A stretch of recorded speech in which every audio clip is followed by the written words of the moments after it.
maglalaba kami.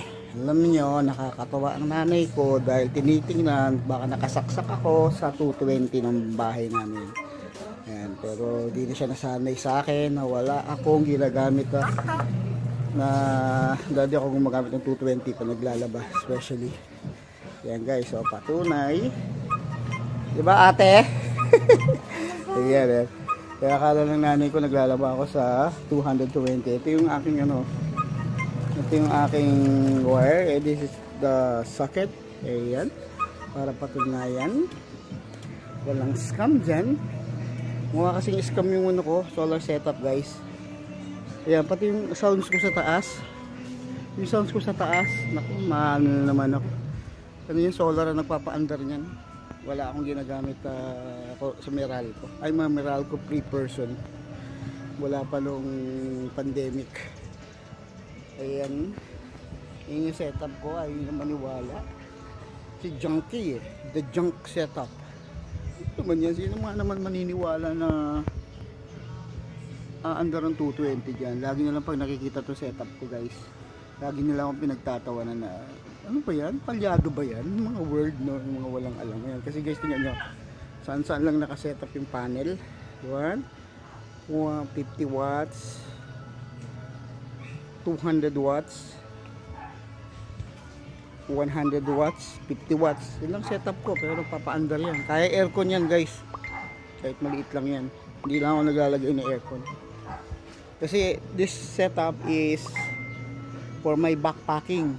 Gusto kong travel pack siya na solar panel.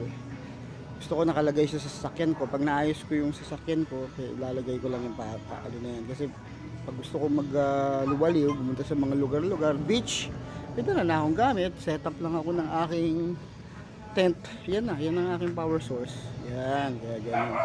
So natatawa ako sa nanay ko. Lagi akong sinisitan yan. Kasi ngayon nandito kami nakatira sa bahay namin. Yan, kaya tini-check niya baka gumagamit ako ng 220. Pero guys, hindi talaga. Yan matatawa ka, nakalagay lang sa rain or shine. Tapos yung aking setup guys, kaya hindi naniniwala kay tatay ko. Kasi tingnan mo naman yung mga wire niya, no? Talaga naman binayolate ko yung rules ng safety, whatever. Pero guys, ito lang ang setup ko kasi is 220 at binabantayan ko naman to at alam ko kung ano yung ginagawa ko. Kaya nakatawa na lang ako. So this is a budget friendly setup of solar. Kasi matagal na ako nagsusolar, almost 15 years na. Dito sa lugar namin, dito sa Parkland, ako unang-una nag-solar dito. Doon pa lang nung nilabas yung solar, naniwala na ako. So during those times, medyo mahal yung solar, kaya hindi ko and also malakas yung racket, kaya wala akong pakialam. Pandemic ko lang na-realize na dapat nag-setup na ako noon pa. So yan guys, 15 years old na mga solar na tools na buhay pa rin, yan nagagamit ko ngayon. Yun yung mga junkie na tinatawag ko na magagamit pa. Yan. So kung hindi ka marunong mag-isip, hindi ka nag-research, hindi mo magagawa yung mga bagay ito. Lagi ko inuulit. Ayan wala akong, kahit yung sounds ko, sabi ko nga sounds lang, ayun yung sounds ko sa taas.